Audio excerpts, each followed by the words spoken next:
Hekurudha shqiptare kanë shkruar kontratën me kompaninë fituese për projektimin e reabilitimit të linjës hekurudhore Rogozhin-Vlorë dhe ndërtimin e një degëzimi të ri që do lidh qytetin e Vlorës me aeroportin ndërkombëtar të këtij qyteti.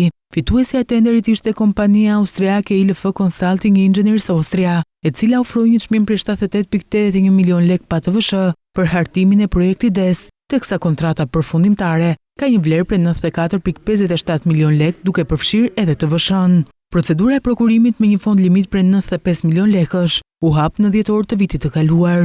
Sipas dokumenteve të tenderit, linja hekurudhore ekzistuese Rogozhin-Vlorë me gjatësi 84.27 kilometra funksionon aktualisht nën kapacitetin e saj optimal për shkak të infrastrukturës së amortizuar dhe nevojës për ndërhyrje të thella teknike, ndërkohë që kontrata përfshin dhe studimin për ndërtimin e një linje të re hekurudhore që do lidh qytetin e Vlorës me aeroportin që po ndërtohet. Linja e re hekurudhore do jetë elektrike dhe e projektuar për një shpejtësi deri në 120 km/h. Qëllimi është krijimi i një transporti të integruar midis hekurudhës dhe aeroportit, duke siguruar akses më të shpejtë, të sigurt dhe të qëndrueshëm për udhëtarët. Sipas hekurudhës shqiptare, ky projekt do kontribuojë dhe në rritjen e sigurisë së lëvizjes dhe uljen e aksidenteve në rrugë.